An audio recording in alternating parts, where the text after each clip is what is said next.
Anantapur Kurnool range police ఉన్నతాధికారులతో DCP Dwaraka Tirumalarao సమీక్ష నిర్వహించారు. ఈ సమావేశంలో నేరాలు, శాంతి భద్రతలపై చర్చించారు. పోలీసులకు సర్వీస్ పరంగా కొన్ని ఇబ్బందులు ఉన్నాయని, వాటిని పరిష్కరించడానికి చర్యలు తీసుకోవాలన్నారు.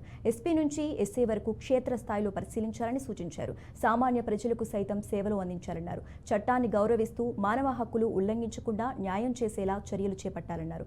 గంజాయి వాడకం వల్ల వచ్చే నష్టాలపై ప్రజలకు అవగాహన కల్పించాలని డీసీపీ ద్వారకా తిరుమలరావు వెల్లడించారు.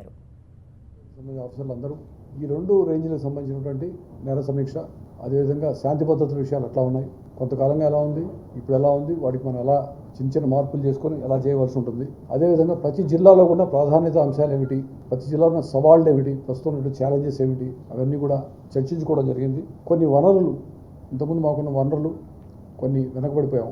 మాకు ప్రస్తుతం వాడుతున్న వాహనాలు దాదాపు అన్నీ కూడా సుమారు 10 సంవత్సరాల క్రితం తీసుకున్న వెహికల్స్, అవన్నీ బాగా పాతపడిపోయి సరిగా రన్ కావట్లేదు, సరిగా పరిస్థితి బాగాలేదని చెప్పి ఇన్వెస్టిగేటింగ్ ఆఫీసర్స్ దగ్గర నుంచి పోలీస్ స్టేషన్కి ఇచ్చిన వాహనాలు అయితేనేమి, ఐఓలకు ఇచ్చిన వాహనాలు అయితేనేమి, డిఎస్పీలు, ఇంకా పై స్థాయి అధికారులు, ఐపీఎస్ ఆఫీసర్లు, ఎస్పీలు, డిఐలు వరకు అందరూ కూడా పరిస్థితి బాగాలేదని చెప్పారు. వాటిని మళ్ళీ ఎలా సమకూర్చుకోవాలి అనేది ఆలోచిస్తూ ఉన్నాం. తర్వాత వెల్ఫేర్ విషయంలో కింది స్థాయి సిబ్బందికి వెల్ఫేర్కి ప్రత్యేక పెద్దపీట వేయాలని చెప్పి ఆలోచిస్తున్నాము. ఎందుకంటే వాళ్ళు గట్టిగా సంతోషంగా ఉండి వాళ్ళ ఫ్యామిలీస్ మంచిగా ఉన్నప్పుడు ఇంకాస్త ఎక్కువ పనిచేసి డిపార్ట్మెంట్కి మంచి రిజల్ట్స్ ఇచ్చే అవకాశం ఉంటుంది. కాబట్టి అది కూడా మేము ప్లాన్ చేస్తూ ఉన్నాం.